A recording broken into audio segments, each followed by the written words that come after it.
Good morning, dear students, for class 12.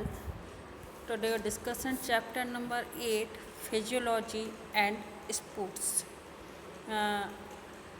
जब कभी भी हम लोग ये बात करते हैं कि फिजिकल एजुकेशन में या स्पोर्ट्स में जेंडर डिफरेंस एक कितना बड़ा इम्पोर्टेंट टॉपिक है, तो हम लोग हमेशा ये कहते हैं कि हमारे हाइट के हिसाब से, हमारे वेट के हिसाब से, हमारे साइज़ के हिसाब से हमारे डिफरेंसेस होते हैं। लेकिन बेटा यहाँ पर एक्चुअल में जो डिफरेंसेस हैं वो बॉडी में मेल और फीमेल मेंबर्स के ह्यूमन स्पेसीज मैनी जो विजुअल हैं और इनविजुअल हैं, दोनों ही तरीके से, चाहे वो सेक्स ऑर्गन्स हो या बॉडी की एज के अकॉर्डिंग हो या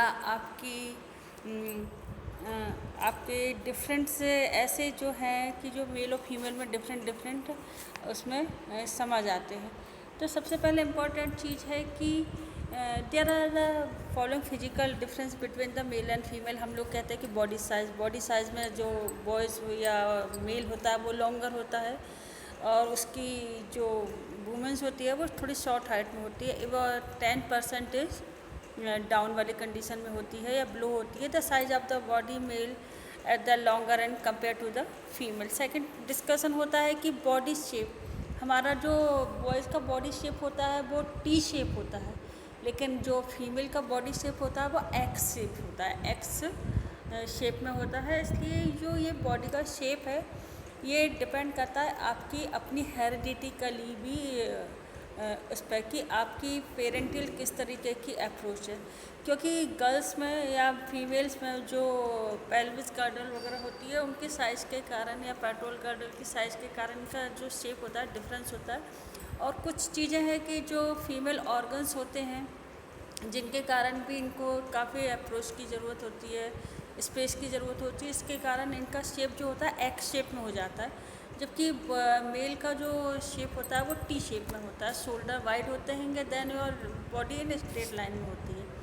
नेक्स्ट चीज़ आती है कि जो बॉडी का शेप है जो हम यहाँ पे डिस्कशन कर रहे थे, और उसके अलावा जो इसमें है लेग्स एंड नीज के बारे में, vertebra legs and knee. The vertebra in the female is the long in the compare to the hands and leg with the male, and vertebra is the small in the compare to the hand and legs. तो आपने boys का देखा होगा कि उनका ये वाला जो पार्ट होता है वो लॉन्ग रहता है और उनके लेग्स भी क्या होते हैं, लॉन्ग्स भी होते हैं, जबकि फीमेल में इस तरीके की कंडीशन नहीं होती है। सेंटर ऑफ ग्रेविटी हम लोग ये जानते हैं कि जो हाइट होती है फीमेल की वो यूजुअली उसमें कंपैरिजन टू मेल कम होती है, जिसके कारण कि उनकी सेंटर ऑफ ग्रेविटी जो होती है less height in the height of the centre of gravity of male.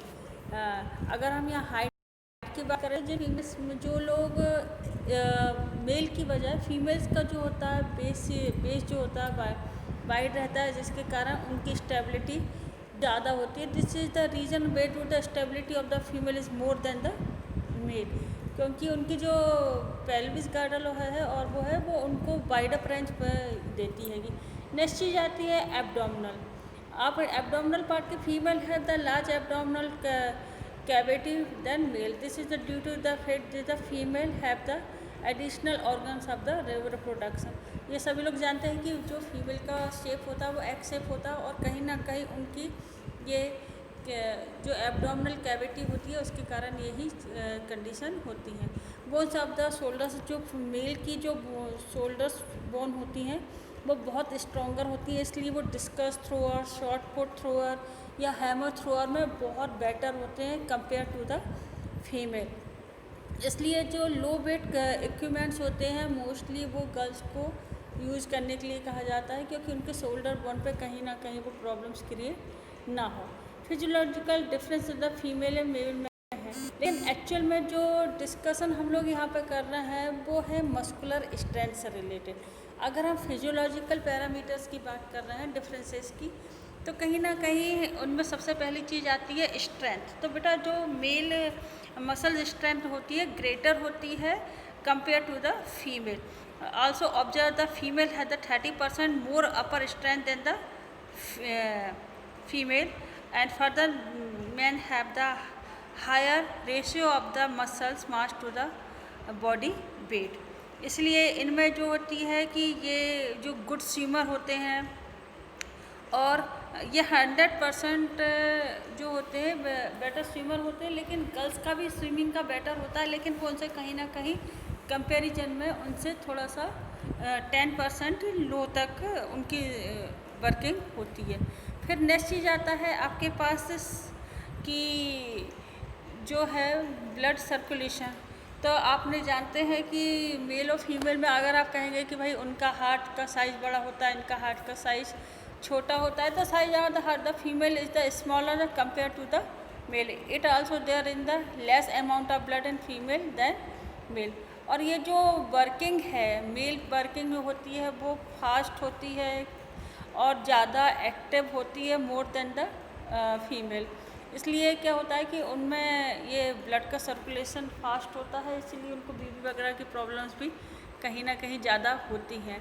Respiratory organ जो होती है lungs of the female are smaller in compare to the male, क्योंकि आपकी बॉडी की साइज के अकॉर्डिंग कहीं ना कहीं ये वाली चीज़ जज होती है। That's way the female have the less endurance than the male. तो जो मेल वर्किंग है वो एक्चुअल में लॉन्गर पीरियड तक without any type of fatigue condition हम लोग कह सकते हैं, लेकिन कंपेयर टू फीमेल उनका क्या होता है, फीमेल किसी वर्क को करने के बाद उनका रेस्पिरेटरी उतना इफेक्टिव नहीं होता, जिसके कारण कि जो नॉर्मल हेल्दी फीमेल है वो less 10% less in the comparison to male of similar shape and size में होते हुए भी उनके कहीं ना कहीं वह परसेंटेज है उसमें लो हो जाती है। फिर muscular menstruation cycle, females should not perform the stressness and the variation working during the menstruation cycle in compared to the not type of the cycle। इस तरीके की कोई भी साइकिल नहीं होती, इसलिए फीमेल में कहीं ना कहीं ऑर्गेनिक इस तरीके की कंडीशन होती है, जिसके कारण कि वो कंपेयर टू मेल अपनी वर्किंग को उतना इफेक्टिव और उतना स्ट्रॉन्गर नहीं बना पाती हैं। उसके अलावा जो उनका है फर्टिलिटी वाला जो भी हम लोगों ने बात करी थी कि well female the fertility of the average started decreasing after the age of the 35 year, where the female male fertility can least in the lifetime. इसी तरीके की रहती है, इसलिए कंपेयर भी करने में जाता है। फिर हार्मोनल प्रोडक्शन में भी ये जाता है कि male have the higher androgens and such as the testosterone, and the female has the higher concentration of the estrogen. So the greater amount of the testosterone give male they are the deeper voice। And vision के बारे में अगर हम लोग बात करें कि vision में भी अगर हम यही चीज़ बोलते हैं तो male have better distance vision and the depth perceptions। They can also see more the clearly in the lighted environment। Female have the better night vision and visual memory। They also see better at the red end of the light spectrum। इसलिए ये वाली बात है कि कहीं ना कहीं आप लोग इस चीज़ को भी जानते होंगे कि हम लोग कहते हैं कि फीमेल की कहीं ना कहीं उनकी बॉडी के कारण, उनके बॉडी के ऑर्गन्स के कारण, उनकी डेली वर्किंग के कारण कहीं ना कहीं उनकी ये विजन की प्रॉब्लम्स भी स्लो या लो हो जाती है कि बेटा। तो अब नेक्स्ट चीज़ आती है कि आपके कि इन सब चीज़ों को कंपेयर करने के बाद आपके पास एनाटॉमिकली आ गया कि साइज ऑफ द मेल और फिजियोलॉजिकल भी दोनों चीज़ें आपके पास आ गई। तो एग्ज़ाम में जो क्वेश्चन आता है कि difference between male and female according to your anatomically and physiologically difference, तो आप लोग इसको किस तरीके से बता सकते हैं। तो बेटा इसमें जो मेन पॉइंट्स मैं आपको बता रही हूँ वो मोस्टली एक ये वाला पॉइंट आता है कि तो एंडोरेंस से रिलेटेड कि male have the large lungs volume या मोर वाइटल कैपेसिटी होती है और ये ऑक्सीजन काफ़ी अमाउंट में कैरी कर सकते हैं इनके this cause more endurance in male. First अगर आप लिखना चाहेंगे तो ये लिखेंगे। सेकंड वाले में लिखेंगे आप ब्लड कंपोनेंट्स को लेकर जो lower blood pressure than for male के अंदर ये वाली रहती है कि इनका ब्लड प्रेशर कम रहता है और male have the higher concentration of the, इसलिए उनका क्या होता है जो लेवल होता है वो ब्लड का वो ज़्यादा होता है। और फीमेल में जो होती है WBC परसेंटेज ऑफ में ज़्यादा होती हैं और लिम्फोसाइट्स भी है, लेकिन और जो फीमेल्स हैं वो better immune system than male, उनका जो इम्यूनी सिस्टम होता है वो कंपेयर टू मेल बेटर होता है। फिर उसका आपके पास एक और आती है, अगर आप कहेंगे कि फ्लेक्सिबिलिटी और स्पीड के बारे में अगर हम कंपेयर करें तो female are more flexible as compare to the male and male have more speed and agility. Next चीज़ आती है, एक आप बॉडी में जो हार्ट है उसके अकॉर्डिंग भी इनको कंपेयर कर सकते हैं कि जो मेल हार्ट है वो compare to large some large and female जो है वो कम है, जिसके कारण कि उनकी ब्लड का सर्कुलेशन उतना फास्ट नहीं हो पाता।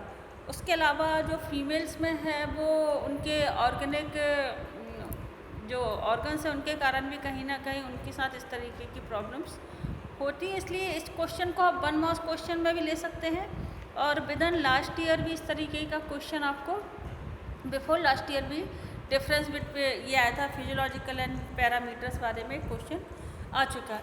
बेटा इसी चीज़ में नेक्स्ट जो कंटिन्यू डिस्कशन हम लोग करने वाले हैं वो है आपका physiological factor for determining strength. अब आप लोग सभी जानते हैं कि स्ट्रेंथ क्या है।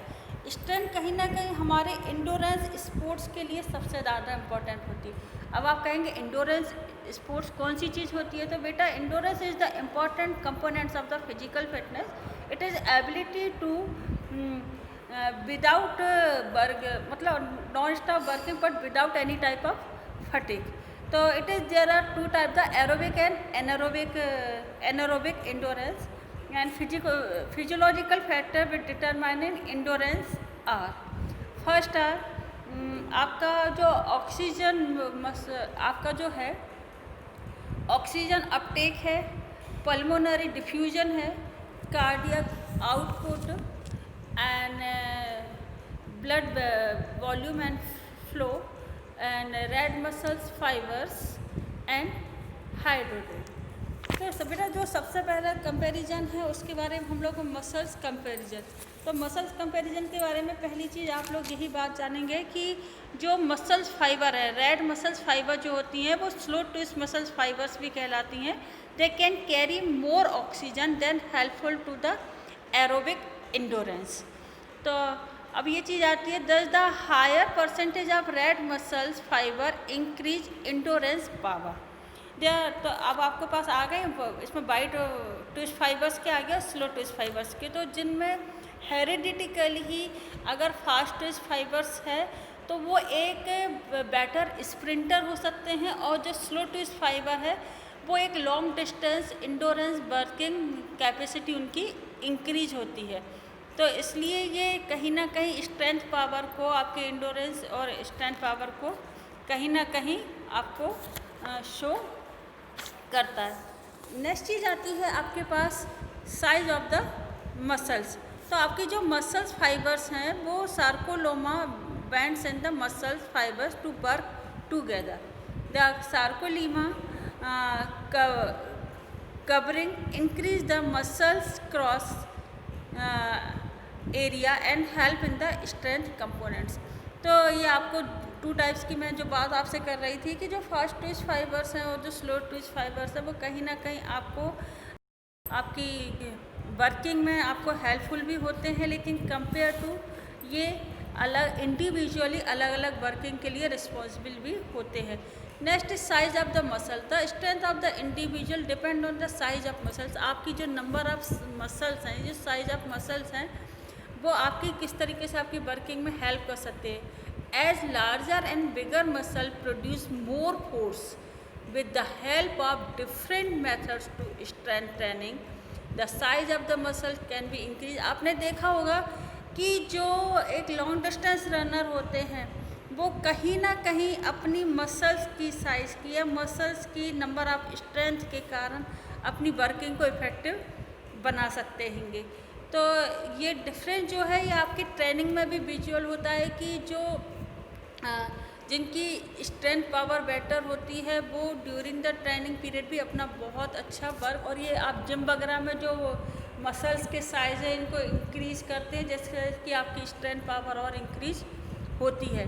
बॉडी वेट, कहीं ना कहीं बॉडी वेट एक मेन कॉज भी होता है। There are the positive relating between the weight and strength. आपका कहते हैं कि अगर बॉडी का वेट, आपकी बोन्स की वेट, आपका बॉडी मास जो वेट है वो अगर बेटर है तो कहीं ना कहीं आपको एक फोर्स मिलता है, आपको एक स्ट्रेंथ पावर मिलती है कि आप किसी वर्किंग को कितना सहनशीलता के साथ, कितनी स्ट्रेंथ, कितनी ताकत के साथ कर सकते हैं। The individual are the heavier are the stronger than the individual who are the lighter in the weight. आपने देखा होगा कि जो हैवी वेट पर्सन होता है वो एक लाइटर वेट पर्सन के साथ बहुत स्ट्रेंथली, बहुत स्ट्रांगली पेश आता है, क्योंकि कहीं ना कहीं उसके पास जो उसका मस्कुलर बॉडी वेट है वो कहीं ना कहीं आपको हेल्प करता है आपकी वर्किंग के लिए।